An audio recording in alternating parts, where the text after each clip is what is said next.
Well, good afternoon, viewer, both of you. Viewers, I should say, because there's two. And welcome also people who look. What's the word for people who look? Viewers, viewers. Cheers. Welcome, everyone of any kind. Even you're blind, deaf, and dumb, you're still welcome. We're sorry we're late today, but that was all my fault. I had to see a man about a dog on the other side of Belfast. So, having seen the man and his dog, I'm now back. Um, you're well, Pat, are you? Well, Jude, You're I sucking know the juices of I don't know what life. it's like in God's country, but it's actually very overcast, raining, and the one, well, it's eased a bit. It was pretty heavy one there not that long ago. But That's this right. is Donegal. It's different The, here. the same thing here, actually. Although the temperature's quite high, it's what is it? Yeah, It's it's not cold. 19 or something like that. But it's Yeah, still that grayness and that wind. Jesus, I hate it. I really do. But we yeah. mustn't grumble. We're alive, and Mustn't the grumble. alternative is Uh, much, much worse. I'll probably say that. yeah. Okay, let's talk about affairs of state. Now, there's something has appeared in the news which has cheered me up no end. And I thought about Bernie Sanders in the United States, but this is about Jeremy Corbyn in the UK. And Jeremy Corbyn is going to set up, as from what we hear, with Zara Sultana, who's another MP, left-wing MP, who left like Jeffrey was kicked out of the or Jeremy was kicked out of the Labour Party, as I understand it. Yeah, yeah. Um, Zara Sultana, she, I think, left it about a year ago or a month ago or quite some time back anyway. And there's a possibility Oh, they'll no, go to. Jude, no, Jude, she didn't leave it. She was lost the whoop, but she only resigned yesterday. Oh, that's right. Yes, yes, yes, that's right. But they're talking about actually having forming a new Labour Party, not a new Labour Party, but a new party. What do you think of that as an Yeah. idea? That makes sense to you, Pat? Jude, I've been, something. Because I've worked in the North for years, and because of a whole lot of things, because of the troubles and British politics has a massive interest for a person like me who lives in Donegal because it affects my life big time. Hmm. What happens in the North affects the South, and what happens in the North is governed almost by Britain. So British Hmm. politics is big. Right, here's the thing. I think now the difference between Labour and the Tory party is zero. I think Starmer is actually probably more right wing than John Major ever was. The party has shifted way to the right. The thing about the Palestine Action Group being branded terrorists as a joke, that's the sort of stuff to totalitarian regimes. In other words, you're not allowed to protest. Hmm. Or if you do, you can actually find yourself for 10 years in jail for non-life threatening protest. So, right, there's where we're at in Britain. Jeremy Corbyn has been on the right side of history in just about every major decision he's taken. He was right about you need to talk to the IRA. He was right about you need to talk to the Palestine Liberation Organization. He's right now about what's happening in Gaza. Jude, how many times did he have to be right to sort of say, and that all this thing? And the Labour Party, Jude, I think the Labour Party in Britain has been almost totally taken over by the pro-Israeli lobby, the Jewish lobby, or the Zionist lobby. I'm not even quite sure what's the right denomination for them anymore. And they like Yvette Cooper, one of the senior members of the party. She's what is the Home Secretary or something. She has received more than 200,000. It's not a record. She's received more than 200,000 from the Jewish lobby in Britain. You tell me that is not affecting decision making at the highest level in Britain. And right, just to wrap it up on my end here, I don't know how many people are dead at this stage in Gaza. And I'm sure we'll come back to it maybe no, that Hmm. doctors Gaza Yes, under attack or that Gaza under fire. I Dr. watched mentioned it the with other me. night, We'll Jude. talk about those in Uh, detail. Yeah. we'll talk in detail. If you want to watch that and can come to the conclusion that it isn't genocide in Israel, Jude, you're on the wrong planet. You're brain dead. You're something seriously wrong with you. So, like, Jude, I think it's about time there was a left leaning party because what the Tories and what Labour are offering to people like me, you can speak for yourself, is zero. Absolutely, you're right. I think the dangerous thing with Starmer's Labour Party is to say the good guys won. No, we got rid of those horror show Conservatives. So now we're in the clover, and we're not in the clover because the fact of the matter is at best he's a marginal centrist, but actually he's pretty damned right wing, as you say. Jude, he's not centrist, Jude. He's way to the right. Well, he sort of On his started bill, that he's way. way to the That was right. his promise coming in, that he would Yeah, be centrist. But the fact of the matter is, if he's representing Labour, then Labour is no longer a socialist party. And they would never say they were. The rot, I think, for the Labour Party began when they replaced the red flag with the red rose. yeah, Remember that? yeah, And there were genuine, talented socialists like Tony Benn, for example, or yeah. your man that was the Remember John Smith? Remember he died. yes, He was yes, the John Smith. last. He was the last socialist. Tony Blair. He went to Oxford for Yeah, Jesus' sake. yeah, yeah. I know, he And was he was a unabashedly he was a centrist. King's Counsel. Like Yeah, Jude, and Sir Keir Starmer, Jude, where did under God the fact that he was Sir before he even that meant he was an accepted part of the establishment. And hmm. I have a couple of relatives who are English and they're very, very conservative people. And I remember one of them saying to me, "Oh, I admire Keir Starmer," and I said, "Ah, fuck it, that's it.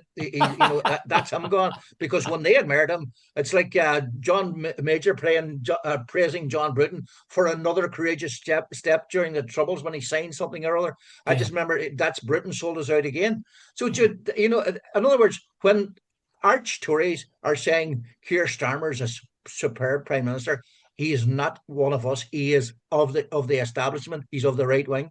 yeah. The trouble is, you forget what a Labour Party should be, and that's why Yeah, I find Jeremy Corbyn and this woman Zara Sultana refreshing because they do sound they're acknowledging the fact that they just don't belong to the right wing Labour Party. We'll simply have to start another one. You don't think that well, there is this danger, I think, that with the two of them there won't be a very big party because most people are no. scared of that kind of thing, that it might just run into the sand with a small That, number. that is true, but they look at the other side of the story. Reform started out as pretty much the same as Corbyn and what he call her going as Sarah Sultana going to set it. Now I'm not saying reform are on the cusp possibly of being in government next time out. I think there's hey Jude, if you watch or follow social media, the absolute alienation you can see it on social media from the mainstream parties in Britain is really, really serious. Serious. A lot of people just detest Starmer now and detest the Tory party. And unfortunately, Jude, what happens when things like this happen, when ordinary people get overlooked, they tend to swing to the right rather than to the left, which I find amazing. Well, there's two things I would say now before we move on from this topic. One of them is that um, this Zara Sultana has made the point when she said that she was leaving the party. She said just 50, she says Westminster is broken, but the real crisis is deeper. Just 50 families now own more wealth than half the UK population. Yeah. No, now it's even worse in America, but we forget this, Um, 50 families have more than half the wealth in the UK. That's insane. Yeah. And But how, I've been looking in America as we speak. That clown in the White House is his big, beautiful bill. Dude, 900 pages. And apparently, in some of the detail, there's so much in it. Apparently, they couldn't possibly debate it all. But one of the things he's got in it is the president can overrule some of the courts. Apparently, courts' decisions. No, that's unbelievable. Dude, I don't know what's happening in the world. It has definitely gone way to the right and well, way insane. in fact, you say that's unbelievable that, that he would uh, claim power over the judges. Yeah. People love that. His followers love that. Oh, absolutely. I'm not Because if arguing you about think that. about it, courts are all full of sort of stuffiness. You'd be upstanding for the Reverend or the Judge, Mister, that's bullshit. His Yeah, Eminence Judge, what's his name? They don't wear yeah, wigs in the States, but they wear them. They've got a metaphysical wig on their heads. yeah. So you can see how they'd be opposed to that. What I don't understand is they are suffering. The poor are suffering seriously. Prices are going up. and just things generally are hard to get by. Why haven't they noticed that? I mean, in the last Yeah. 6 months, don't they see the connection between that and Trump? Or does their allegiance to him include, will they eat grass if necessary to show how loyal they are to him? Yeah, apparently he made some speech yesterday. I don't know where it was, and they said it was full of lies, mistruths or untruths, inaccuracies, and all that. Including things that are demonstrably apparently stupid. His crowd cheered. Jude, here, I suppose the real acid test will be in the midterms. What's next year? If the Americans love this, we'll know about it. What he's doing. But here's the thing: the only bright spark I can see on the horizon. They recently did a survey about the worst presidents or the ranking of presidents. Yeah. Trump, 45th, he came bottom of that, and he's bottom of the one as 47th president. He got the least amount of votes. They reckon he's been the worst president in history. Is The other that is thing as that well, is Jim, that the general population are saying that? no, there was some. No, Jen, I'm not sure whether it was academics or I think it might have been academics and Uh, political people. uh, I think it might have been not 100% certain. mm, The other mm. thing as well, Jude, they did polls, Fox News, and he is deeply unpopular on several things. But the other thing as well, Jude, now we're on the subject of Trump, this big beautiful bill will give ICE what is the immigration and customs enforcement will give them a far bigger bill than the FBI, the CIA, and whatever other agency, Mm, the mm. customs, far more money and power than all other organizations combined. So, Okay, and by the way, right. he opened this place the last day called Alligator Alcatraz down in Florida, and it's got all the hallmarks of a concentration camp. It's got everything. So, dude, that's where America is. The America me and you knew growing up. Is it still there? I don't think so. I mean, it's certainly headed the wrong way. I want to get one little thing in about the first thing we were talking about, and that is about Jeremy Mm, Corbyn. I think it's safe to say we both admire him. I admire him a lot. He's a yeah, man of integrity. He, as you said, throughout the years, the decades, he has been always been on the right side. But mm, I have to say this also. He is a man of little oratorical fire. You yeah, know, he's almost too quiet. And yeah, I honestly think that if that party of him and Zara Sultana is to go somewhere, they're going to have to come out with at least somebody who's got sort of fire in their belly or fire in their words. He really is. I hate to say it, but he's too quiet. He's too refined. He's too yeah. civilized. And that'll not, in the initial stages at least, you've got to get people. If he was able to talk, even like, say, Mick Lynch, that, Should that, have say it's cutting across. You say you got Mick Lynch, Len McCluskey, Andy Burnham, a few of the old left-leaning Labour yeah, people to come across and start saying, right, hey, we're going to rattle this cage big time. yes, yes. Say he that what would you say that Corbyn is the patron and these people are the sort of workers. And That's right. that, I think yeah, that'd be the role, because I'd worry about him he's just too quiet and civilized. I still yeah, remember at a time, do you remember the time that the bastards in that party were accusing him of being an anti-Semite? yeah, And what was the guy's name? Tom somebody, who has since retired from yeah. Tom Watson, Tom Tom Watson. Watson was leading him. You could see him sort of pushing Jeremy this way and that Mm, physically, through yeah. crowds. And I thought, geez, how patronizing that is. I mean, what gives Tom Watson authority to push around a man like Jeremy Corbyn? Uh, But Corbyn accepted it all. Whereas uh, if it had been Mick Lynch, he might have planted a Bump punch him in in the the mouth. nose. Anyway, sorry, I Uh, thought about to get back to that for a minute. Okay, back to the United States. Um, will they talk about this documentary, Doctors Under Attack, which was uh, made and was paid for and commissioned by the BBC. But then uh, the BBC said, "Oh no, we're not going to show it." So what were they afraid of? It was I think you said the last day that it was narrated by a 13-year-old whose uncle or somebody like that was in the mass. That was the first one about Gaza, and because his father or grandfather had been a member, a technocrat under Hamas, running some sort of health ministry or something. That even though he was not, a fighter, that was enough to BBC. But Jude, I watched. Hey, I'll have to admit, it was with great reluctance I watched it because I can't take this shooting dead of seeing kids dead. I've reached a stage almost like I feel physically sick, and I'm deadly serious. I'm not kidding about that. It just gets to me and all that. But anyway, I said out of because I knew I'd be talking to you, and I knew that a lot of people would be saying, oh, "How can you talk about something that you don't know anything about?" So I watched it. Right, Jude, as a former newspaper editor, and I know all about the balances and all that.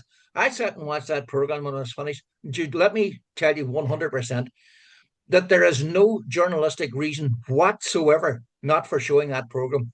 That any decision that was made was politics. The BBC has lost total credibility, all credibility. Jude, I wrote it down. He said the guy who made it is a fellow called Ben DePere. Yeah. He was a former program executive with Channel 4. But Hmm. he said the BBC tried to get him to sign a waiver that they here. Let me read it. The best way. I rejected and refused to sign the double gagging clauses the BBC bosses tried multiple times to get me to sign. He said on a post on LinkedIn. Not only could we have been sued for saying the BBC refused to air the film, palpably and provably true, but also if any other company had said it, the BBC could sue us. In other words, the BBC were trying to say, by the way, we're not showing it, but don't you say we're not showing it. He says Tom Davey, who's a former Tory party guy, who's a PR man, is making editorial decisions for journalists. The other thing, Jude, is 100 journalists signed a thing saying the BBC's impartiality has been totally compromised. And they also asked a question about the role of Robbie Gibb, who's on the board of the BBC. He's a guy who led a group, consortium to buy the Jewish Chronicle, and he was I remember the board of the Jewish Chronicle up until late 2024. So, did you have to ask yourself? Here's the BBC. Channel 4 showed it. Dude, I watched it, and I am telling you 100%, journalistically, it is totally standable. They cross-reference facts. They give the other side the right to reply. It was factual in the extreme.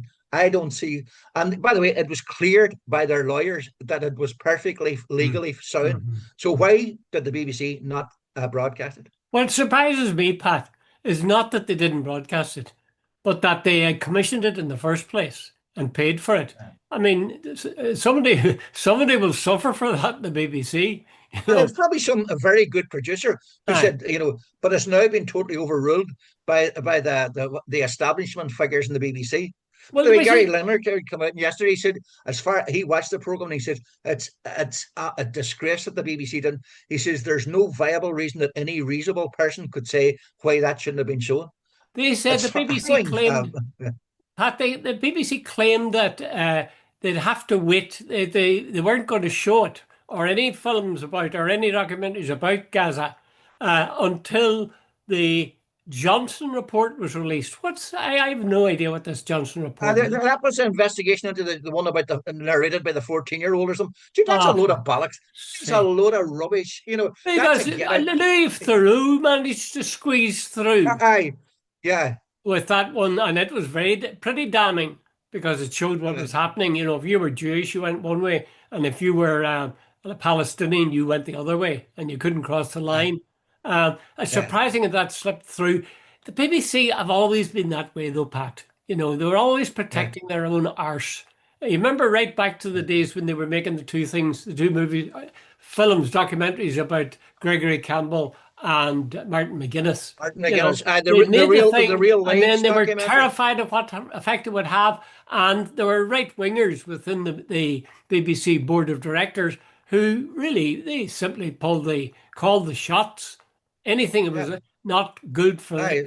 Britain But politically, you they remember were going London to. Weekend Television? Remember Death in the Rock? London Oh Weekend God, Television yes, yes. lost their franchise. But Jude, here's the thing: see the days of courageous journalism, outspoken journalism, publish and be damned. That's over. The BBC is now run by bureaucrats. It's not journalists. They kowtow to the politicians. So anything from here on in, we take it as the BBC. If the BBC publish or broadcast something that is perfectly acceptable to the establishment ruling class, it is not going to rock the boat. And Jude, I think that's an absolute ridiculous situation that journalists are now kowtowing to politicians. Well, they're part of the mainstream not now, but in the media generally in the West, yeah, you couldn't trust them as far Yeah, as you could throw them. And I even no, include that things like CNN. I mean, I know they're yeah, opposed to Trump, but I bet that when they came, as you would say, to the whipping of the crutches, that they would, yeah, no, side with those who wanted to take at best a centre position. I was yeah, reading a thing, and they were saying that. For the Israeli right, allowing UN agencies to feed and shelter the Gazan population inevitably means feeding and sheltering Hamas. yeah, And I suppose there's truth in that because Hamas is the people they're the government, as it were, of yeah, Gaza. So, as far as the Israelis are concerned, if we have to feed and shelter the Gazan population, and that means Hamas is included, we're not going to feed the. We didn't, and we will not. And the person who wrote the article said Gaza will live in rubble for at least a generation, with the permanent effects of malnutrition, war injuries, disease, familial death, and PTSD. What is that? Post traumatic stress. post-traumatic stress disorder. I mean, that will live forever. Like, well, they're saying generations. There's nothing I think that Israel could do other than, I don't know, could they do anything? They couldn't. Their reputation is shot for decades, I would say, with the Yeah. Palestinians. Dude, they are the most barbaric nation on earth. That's a fact. You know, this thing about what's happening in Kenya or Nigeria or something. Dude, the West is complicit. The Americans, the Europe, the UK are supplying military armaments. They're supplying intelligence.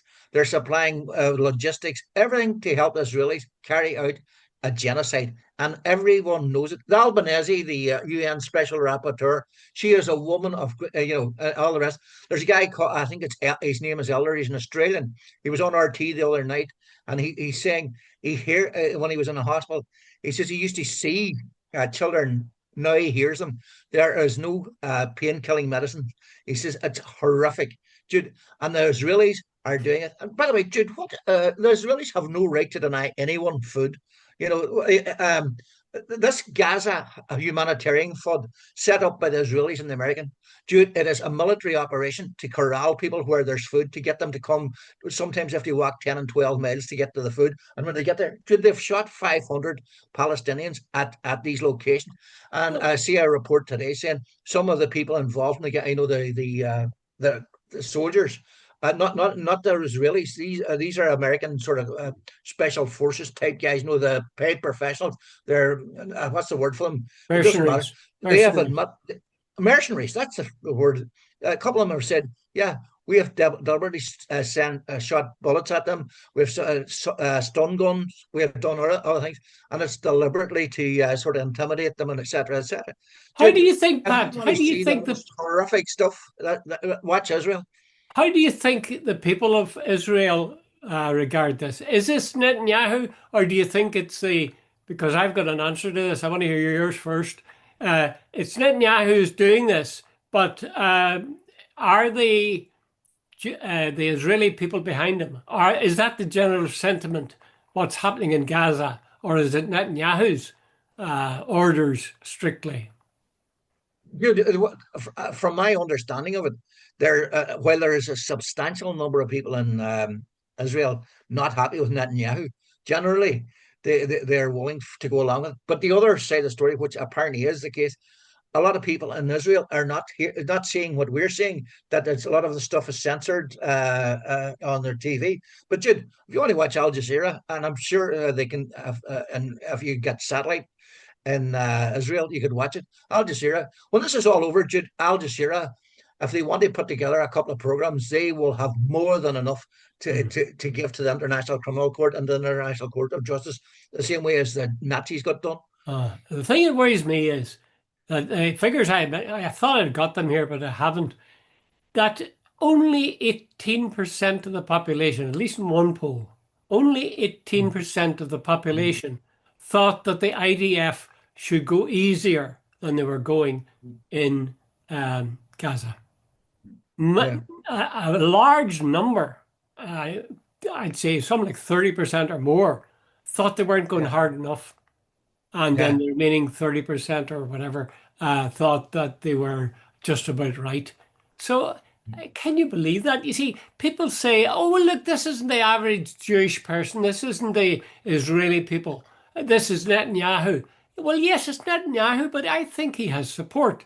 Now, that might be because they're not getting the facts. Maybe they're not getting the films that we're getting of the babies dying, etc. But they were asked, do you approve of using food as a weapon of war? And they said, yeah, yeah, sure, yeah, that's part of it. That's part of it.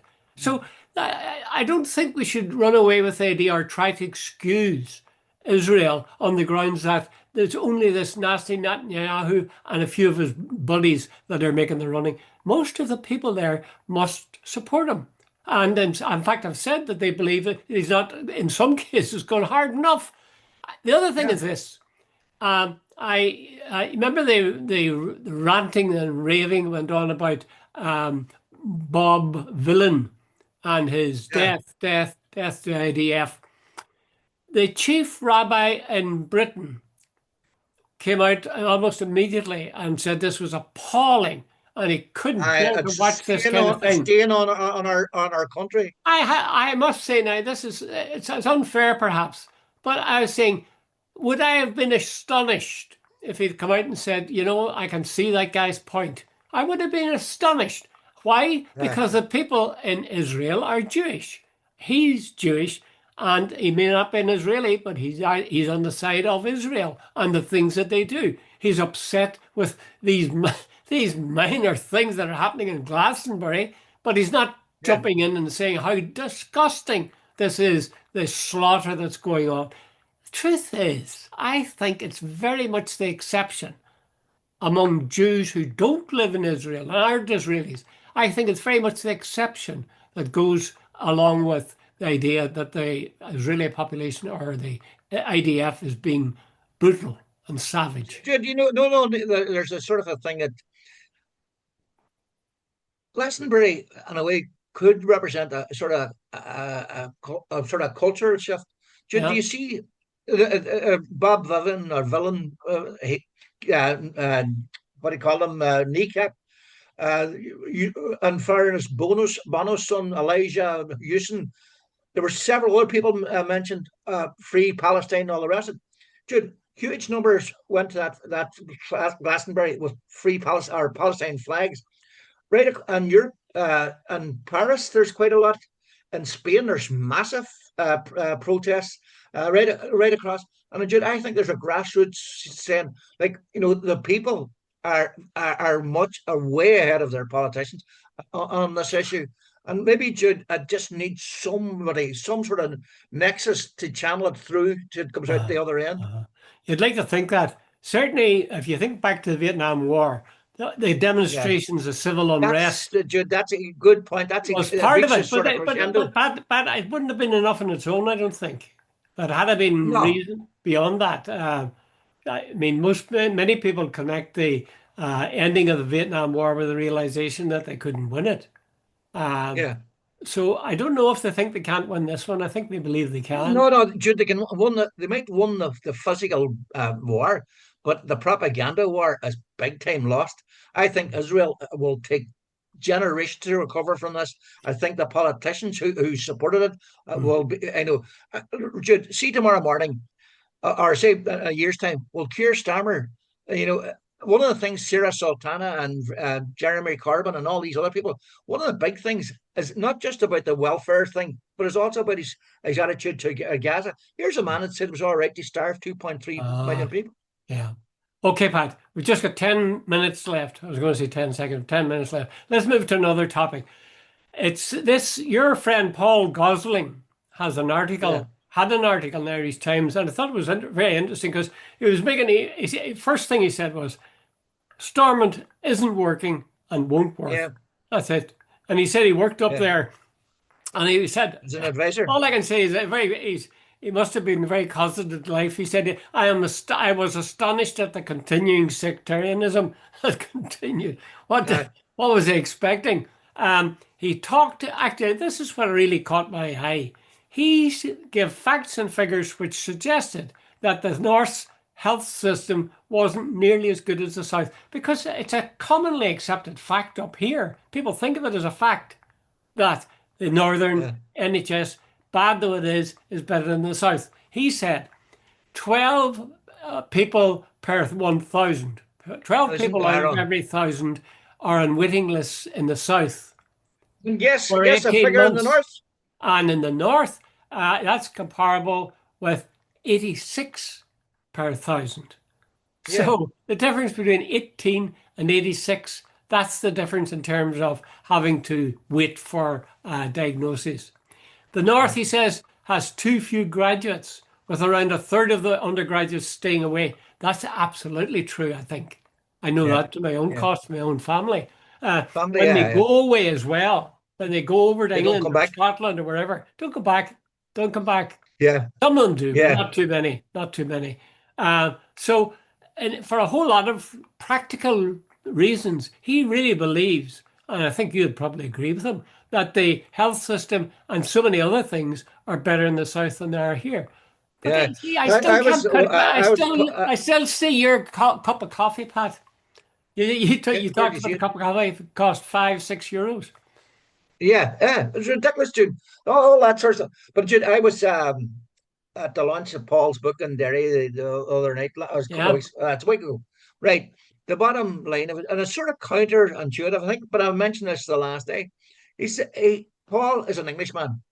And deliberately says he doesn't have skin in the game, or he doesn't have a dog in the fight, or whatever analogy or cliche you want to use. He's very astute in the sense that it's all facts and figures with Paul. And he said the one group of people that he could see that didn't want to make Stormont work were the DUP ministers. And he says, you would, he says, they make a lot of decisions not on the common good, but on the good of what it is for the DUP. mm. Oh They yeah. like, some of the decisions, like, hey, Jude, case in point, Casement Park, as they should have been going overtures to the Fenians, to the Catholics, and saying, "Hey, GA pitch, that's great. This is how Northern Ireland works. See how good we are. See how fair." They went out of their way to make sure that it went so over time that they will not be able to participate in the Euros, and So, Jude, that's just an example. The A5 in the last day, we mentioned that as well. Now, a lot of the people who are objecting to that are not of the nationalist community. For sure, for sure. In fact, every time I see on the screen Casement Park and the state it's in, I often think that's a metaphor for the progress Yeah, of relationships in 1998. Let's move on from the final few minutes, with about 6 minutes left, maybe at the most. Um, Dermot Ferreter, I think it was, had that a figure about or an article about the money involved in unification, reunification of Ireland. I think it yeah. was him. Uh, he's some No, it was pretty Professor John Doyle. John Doyle. Sorry, your man, and he was at that Yeah, launch of that book as well. He yeah, said yeah. that for unification, it'd be 3 billion euros for the first year, and the need for a subvention from the United Kingdom would disappear after 9 years, if not earlier. Does that seem to you a positive vision, or is it one that would scare a lot of people off? Told you, what the Republic has money running out its backside at the minute. It's unbelievable.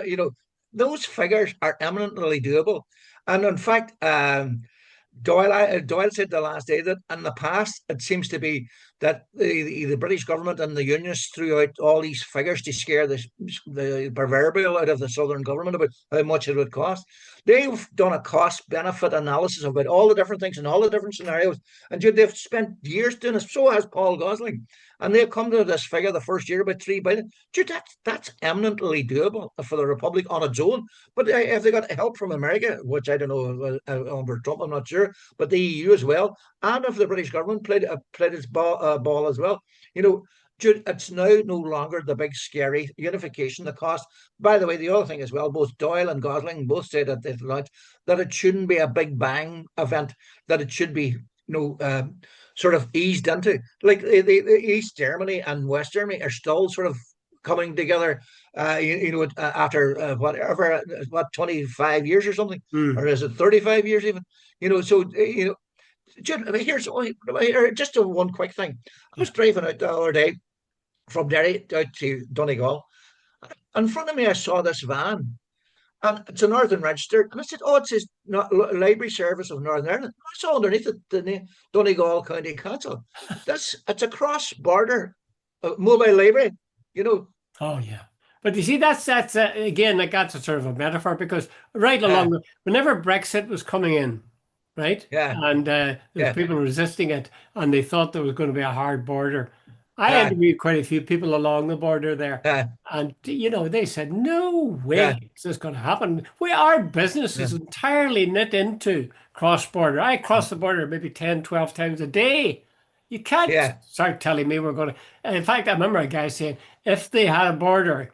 If I woke up in the morning and I found a border there, the first thing I'd do, I'd get into my digger and I'd go straight at it, and it wouldn't matter. yeah, And this was a relatively mild man. So yeah, I don't yeah, think that people appreciate the extent to which this kind of knitting together or uh, unification, in a sense, in practice, if not in yeah, policy, is happening already. yeah, The thing is, we shouldn't be too rosy about it. And we've only 3 minutes left. I think we shouldn't pat ourselves too much in the back about the positive things. Certain things have to happen. It's like with Jeremy Corbyn. You've got to have something else besides Jeremy. I think yeah, we also need something else besides these favourable reports about what it would cost, about people's attitudes, and so on. I think there's got to be a more specific structure, maybe a timetable even. And this is where I think yeah, Sinn Féin are very good. They've said 2030. They may be wrong, but that's what they're aiming for. 2030. yeah, They are looking for a Poland reunification. Uh, it has to yeah, be made real. There must be some sort yeah, of shape put in place so that people can feed into that. Is that asking too much? yeah. No, that's not true. But look at the other thing as well. The Irish government are giving 40 million to University of Ulster for development at McGee. There's cross-border health services now between, not great, but there's some. Jude, there's all sorts of things that there's realism, that the border is no longer an Atlantic Ocean. That those living on the other side can't communicate. Dude, I am in and out of Derry at least, I'd say 12, 14 times every week. Like I would go even for a whole lot of things into Derry, and it's just part and parcel of my life, Jude, half the cars I see on the road down, if I go onto the bottom of my road, half the cars are got Derry registrations, and this is Donegal. Like they're interlocked they're in foot or what's it, lockstep all the way. But you see, that's always been the case, particularly between Derry and Donegal. But my point would be the same thing applies in terms of Near in Dundalk and so on, right Yeah, across the border. Right, we're out of time pretty well, Pat. That's about it. I've emptied my brain onto your lap. yeah. What do you think? Uh, I know I'm You still easy. I'm so weak. withhold judgment? I almost all judgment. On Okay, that right, note, Pat. Jude, see Thank you you very Monday. much. Thank you. We'll Thanks, be Jude. talking See you. again in no time. Right, Jude.